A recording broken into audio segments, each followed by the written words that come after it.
in particular about the beginning games that allows you to be able to have kind of the impact you do in those moments? No, I think it's just what the game gives to us. Just steadily crashing the glass and just playing hard.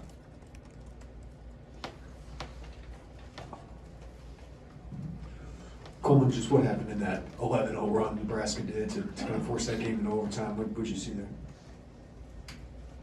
I think we just got like a little out of whack offensively, just like not much movement, and we had to shoot some tough shots. I didn't go in, and then defensively they hit some tough shots. Coming down the court, you know, Tomanog is a great player, great shooter. You know, they hit some good, some tough shots, got to the rim, got fouled a little bit, and you know, they kept competing. They didn't hang their head, so they stayed in the game. And I guess, Marcus, what was maybe the message going into overtime? I mean, what do you feel like you guys did well enough to, you know, come out with the win? I feel like the message just kind of, you know, stay true to ourselves. You know, kind of our identity has kind of been on the glass, so we just wanted to really attack the glass, and, you know, it was key that we just didn't want to give them second chance points. I guess this is another one of these close, late games, and you start to see more of in the Big Ten. What are you guys learning about yourselves down the stretch in critical moments in these games? I think it just goes to show the maturity of this team, like I always say, and how connected we are. We just stay together through any adversity, whether it's going good or whether it's going bad, and I think that just shows a lot about who we are as a team.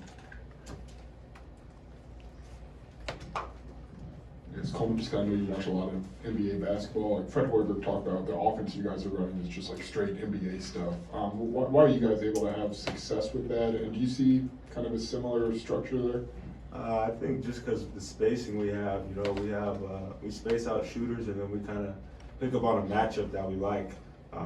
If you watch a lot of NBA games, there's just guys standing in the corner. That's what they get paid to do, shoot open shots. And it's a lot of drive and kicks, and yeah, just picking on matchups. So I think a lot of it, you know, and a lot in the NBA, you got 1, 2, or 3 guys who get paid a lot of money to shoot a lot of shots, and then the other guys know their role and hit open shots and then play defense. So I think it's just like the spacing that we have, and you know, we got guys like Marcus and TJ who can get downhill, and just picking on those matchups. Ty, what's the key to offensive rebounding the way you do? I think just going, honestly. I mean, if you go, it's a chance you're going to get it. You know, just being aggressive, not accepting blockouts. And I think it's just an effort thing, honestly. Marcus, Coleman said maybe just we're a little out of whack at the end of regulation offensively. How do you play through that? I mean, I guess, what have you learned just, you know, about ways to kind of adjust when things aren't going your way?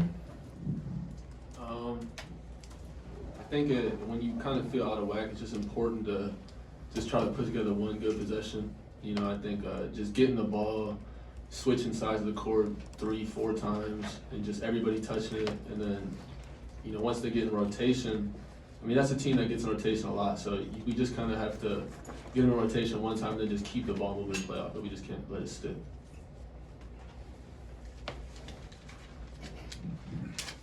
Marcus, in Nebraska, like you kind of mentioned rotation, like they were really aggressive on maybe guys that were attacking the basket. You found Ty and Dane, I think, a lot, you know, they were going from the short corner. Just, was that something you started looking for more just as that game progressed?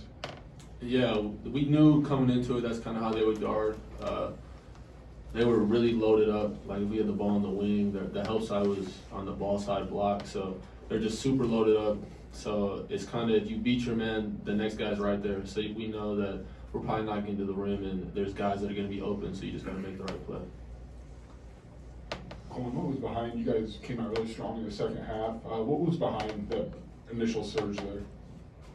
I think just finally getting a feel of what they were doing. I think sometimes we just overcomplicate things when it could be like more simple, and it could be as little as, you know, like Marcus said, like giving it to a third side or something like that. But no, I think once we start to like understand where we were able to get the ball in and attack certain points, we were able to pick it apart. And then once they went in that zone as well, we were able to, you know, crash the glass, hit open shots, and that's kind of what stirred it up. So. Ty, back-to-back games where Dane makes a big impact off the bench and leaves a mark on the game. What have you seen from him the last couple of games and just the last couple of weeks? I think the biggest thing that I've seen is just him staying locked in, even when he's not playing, just being that positive guy on the bench and, you know, just working hard in practice. I mean, everybody knows his time is going to come, and the last 2 games when his number's been called, he's showed up. He's gave us a great boost. So I think big ups to him just for just keeping his head up and just continuing to work and knowing his time's coming. Coleman, I mean, it's still early February, but just with this win, you guys tied for second in the Big Ten, back to home court. You know, just big picture, like how important was getting this one in overtime? This is very important because, you know, we're 1 game out. You know, we got people who are in first place. They got to come play us at home. So we're in control of our destiny, and it's like we talk about, it's 1 game at a time. We can only control what we can control. So to go out and win tonight is very big because it's just 1 step closer to what we're trying to accomplish. Marcus, talk about the last possession of regulation there. What was going through your mind, and what were you trying to get accomplished there? Yeah, I mean, once they scored, I looked up and I saw about 7, 8 on the clock. And I had an empty side, you know, no one was in that corner, and it was kind of transition, so their defense wasn't really set up. So I knew that there was no help side really to my right. So I think I did a hang stutter to get to my right. And then as the defense kind of collapsed, I knew I could draw a foul if I just kind of showed them the ball a little bit. So I showed the ball a little bit, they reached in and I went up for the shot, and I just gave myself an opportunity at the line. Marcus, I feel like we talk about your turnaround a lot, like the jumper, but what's the art behind doing that successfully? They look like hard shots and you make them more times than not. Like, what's the art to do that, and like, how do you practice that?